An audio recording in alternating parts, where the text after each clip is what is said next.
आज हनुमान जयंती पर आपसे बात करते हुए मुझे कुछ दिन पहले की एक तस्वीर भी याद आ रही है।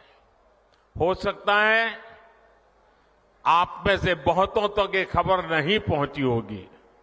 मीडिया का काम था ये बात पहुंचाए, लेकिन नहीं पहुंचाई होगी।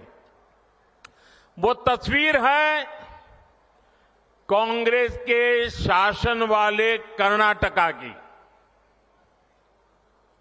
कुछ दिन पहले वहां एक छोटा दुकानदार, उसको सिर्फ इसलिए बुरी तरह से पीटा गया, लहूलुहान कर दिया गया, क्योंकि वो अपनी दुकान में बैठे बैठे हनुमान चालीसा सुन रहा था।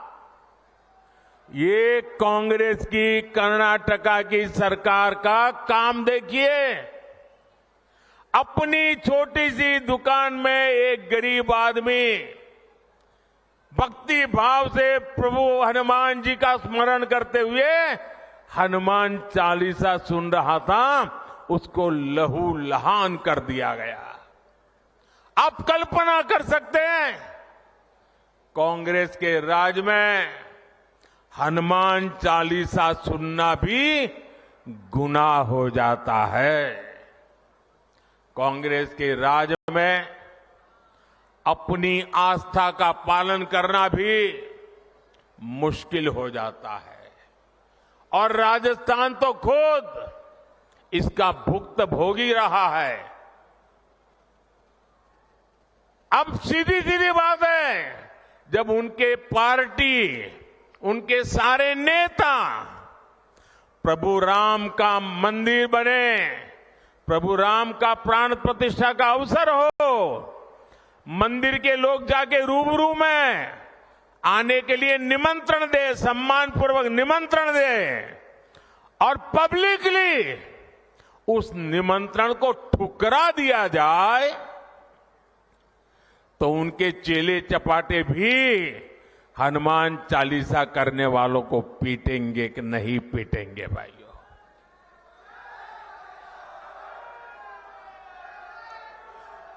कुछ दिन पहले ही रामनवमी बीती है। कांग्रेस के जाने के बाद पहली बार शांति से शोभा यात्रा निकली है पूरे राजस्थान में। वरना पहले और चुनाव की आपाधापी गर्मी होने के बावजूद भी कांग्रेस ने तो, और हमारे यहां तो सूरज की पहली किरण का स्वागत भी राम राम सा से होता है। राम राम सा, कोई किसी को मिले तो पहले मुंह से निकलता है राम राम सा। कांग्रेस ने तो राम राम सा कहने वाले राजस्थान में राम नवमी पर प्रतिबंध लगा दिया था।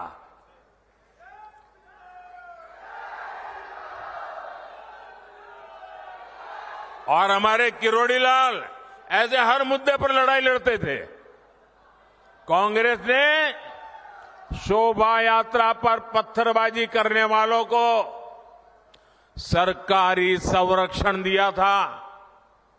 इसी कांग्रेस पार्टी ने तुष्टीकरण के लिए मालपुरा, करौली, छबड़ा, टोंक, जोधपुर को दंगों की आग में झोंक दिया था। झोंक दिया था कि नहीं झोंक दिया था? झोंक दिया था कि नहीं झोंक दिया था? क्या ऐसे लोगों को माफ करोगे? अब भाजपा सरकार आने के बाद किसी की हिम्मत नहीं है कि आपकी आस्था पर सवाल उठा दे। अब आप चैन से हनुमान चालीसा भी गाएंगे और राम नवमी भी मनाएंगे, ये भाजपा की गारंटी है।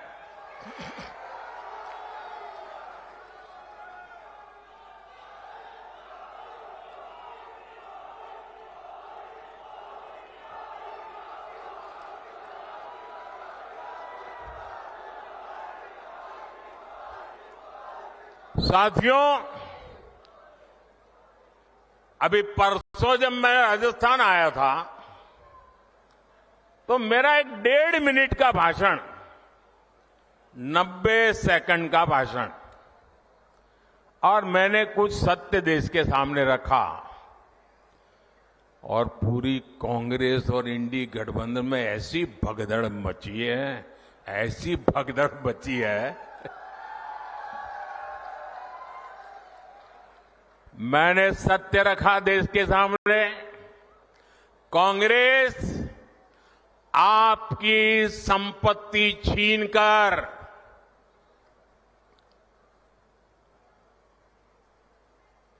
उनके खास लोगों को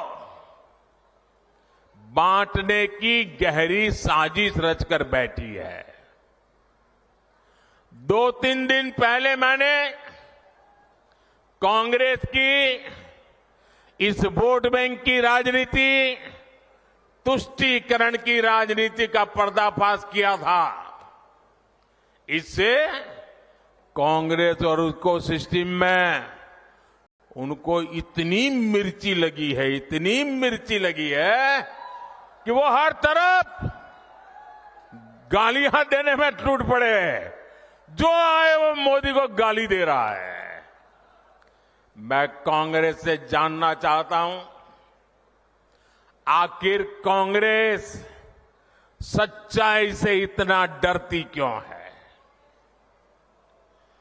कांग्रेस क्यों अपने नीतियों को ऐसे छिपाने में लगी है? जब आपने नीति बनाई है, निर्णय लिया है, तो अब जब मोदी जी ने खुल करके राज रख दिया, आपका हिडन एजेंडा बाहर आ गया, तो अब कांप रहे हो।